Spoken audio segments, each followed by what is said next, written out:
Vamos lá dar seguimento ao estudo dos animais? Hoje a gente vai falar sobre os anelídeos e os moluscos, tudo bem? Vamos lá. Então, olha só, o filo dos anelídeos, né, mais conhecido como anelida, são vermes que vão ter o corpo dividido em anéis, por isso que o nome deles é anelídeos, tá bom? Então, eles têm o corpo cilíndrico e segmentado, ou seja, dividido em segmentos, né? Repara que tem várias repetiçõezinhas, ó, são esses segmentos, tá?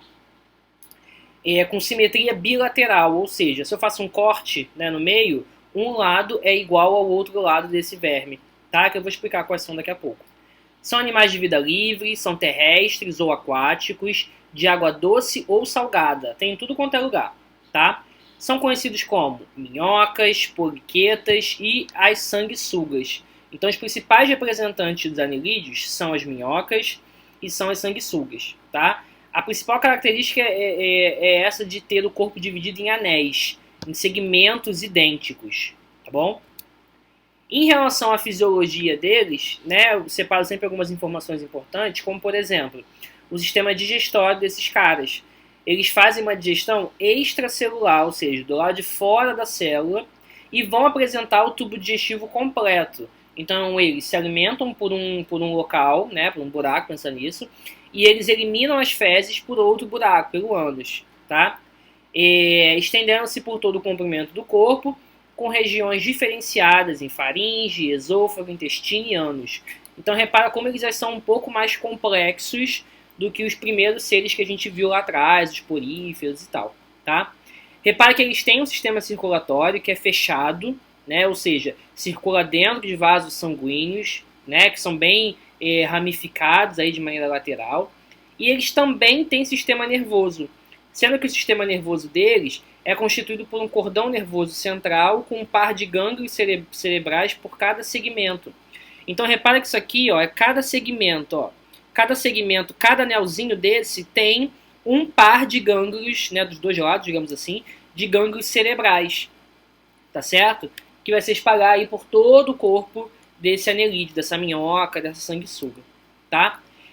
A minhoca, né, enfim, os anelídeos podem fazer reprodução tanto assexuada quanto sexuada.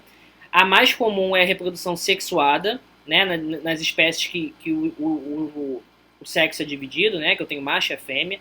Então repara que como as minhocas se encontram, né, para fazer o processo de fecundação, né, uma fecundação cruzada, que a gente chama, tá ok? Que você vai cruzar os indivíduos. E aí eu tenho aqui algumas classificações, né, algumas divisões dentro do filo dos anelídeos.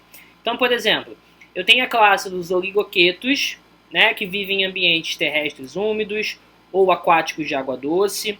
Não tem muitas cerdas. Cerdas são esses pelinhos, né, vamos dizer assim, que ele vai ter em volta do corpo dele, tá bom? Então essas cerdas vão ter a utilidade de servir como apoio e para cavar galerias no solo. As minhocas, né, gente, que são os exemplos aí dos oligoquetos, elas têm uma grande importância no solo, no ambiente, porque elas ajudam a cavar o solo, vão ajudar a movimentar, a mexer o solo, a aerar o solo.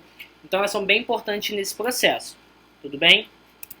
Já outros anelídeos aqui são os poliquetas, são as poliquetas, perdão, que já são anelídeos marinhos, que são caracterizados pelas presenças de muitas cerdas corporais. Então repara aqui, ó, tá vendo? Como se fossem uns pelinhos, tá? Tem um exemplo aí do Nelis virens, né? Que é um verme que não é muito conhecido da gente aqui no Brasil, mas a gente chama ele de poliqueta também, tá? E vão ter várias cerdinhas, vários cabelinhos espalhados aí pelo corpo, tudo bem? Já um outro anelídeo bem famoso, que esse a gente já conhece, é a famosa sanguessuga, que gosta de ficar lá chupando seu sangue. As irudinhas, né, que são as sanguessugas, elas são animais que não têm cerdas, então não vão apresentar esses pelinhos, esses cabelinhos, tá? Mas elas têm uma ventosa ao redor da boca e outra ao redor do ânus, que é exatamente para se fixar em um hospedeiro, né? A sanguessuga é um parasita, não deixa de ser um parasita, porque ela vai conseguir se fixar no hospedeiro roubando ali nutrientes dele, tudo bem? A maior parte desses anelídeos vai viver em água doce e alguns outros ambientes úmidos. Não é muito característico de ambiente de água salgada, tudo bem?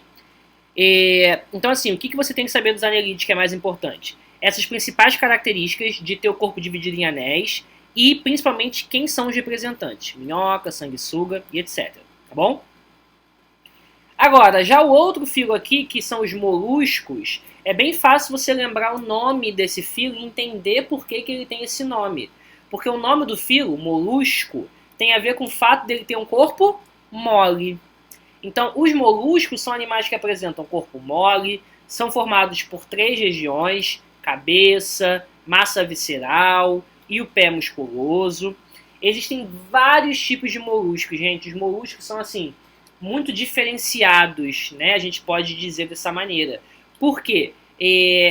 Existem moluscos de vida livre, existem moluscos terrestres, existem moluscos aquáticos, tanto de água doce quanto de água salgada. Então você vai achar os moluscos dos mais variados ambientes.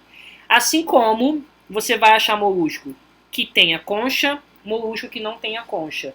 Não é uma característica específica dos moluscos apresentarem concha. Não é, tá? Vai ter molusco que não vai ter concha, a gente vai ver. Então vamos lá. Os moluscos vão apresentar o sistema digestório completo, com boca e ânus, sendo que na boca eles têm uma estrutura que é semelhante a uma língua, que a gente chama de rádula, tá?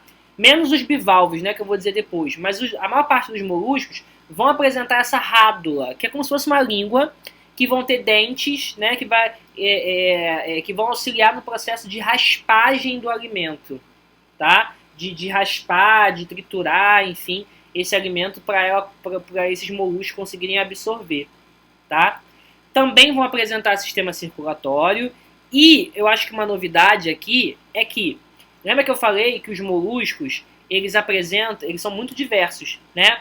Então, em relação ao sistema respiratório que eles possuem, né, tá presente, a gente vai ter algumas diferenças. Porque, por exemplo, nos moluscos aquáticos, a respiração vai acontecer pelas brânquias, né? Lembra lá de peixe que respira pela brânquia, tu consegue lembrar disso.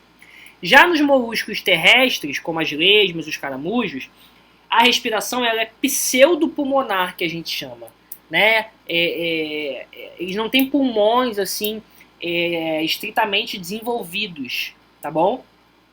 Mas eles vão apresentar pseudos pulmões, vamos dizer assim. É uma estrutura que parece um pulmão, que vai auxiliar nesse processo de trocas gasosas. Entrar oxigênio, sair gás carbônico. Tá certo? Como que a gente vai classificar os moluscos? Então, olha só. Eu tenho aqui a classe dos gastrópodes, que são moluscos que têm concha espiralada, como os caramujos e caracóis. De uma maneira geral, os gastrópodes são terrestres, né? Tudo bem que, assim, caramujo... alguns podem até estar em ambientes úmidos, né?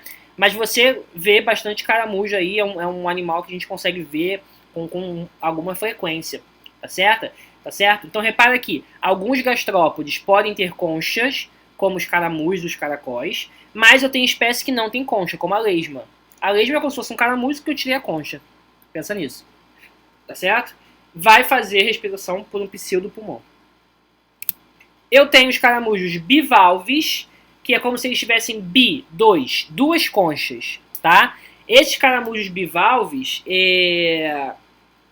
os melhores exemplos são as ostras, os mariscos, os mexilhões, né? Da ostra, por exemplo, saem as pérolas ali dentro, tá? Então os bivalves, eles não são terrestres, eles são aquáticos. São dotados de conchas de 2 valvas que se articulam em uma espécie de dobradiça, porque eles abrem e fecham, abrem e fecham, abrem e fecham. Tá? Então os principais exemplos são as ostras, os mariscos e os mexilhões. E a última classe aqui mais famosa são os cefalópodes, que são moluscos altamente desenvolvidos, tá? Também são moluscos aquáticos e que alguns possuem conchas e outros não. Por exemplo, alguns têm uma concha externa, como o Nautilus, que a gente não tem muito aqui no Brasil, não. Outros têm concha interna, porém reduzida, como a lula. E outros não têm concha, como o polvo, tá? Não sei se fica fácil para você identificar, mas assim, o polvo, né, ele vai ter esses 8 tentáculos dele, né, ele é mais horizontal. A lula é esse exemplo que eu botei aí, ela é mais vertical, né, ela vai ter os tentáculos saindo também, mas eles não vão se espalhar muito, tá certo?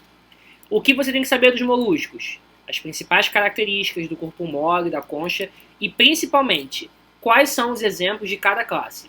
Gastrópodes, caramujo, caracol, lesma. Bivalves, ostra, marisco, mexilhão.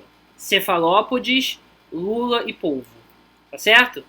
Para a gente praticar os exercícios da página 225 a 227.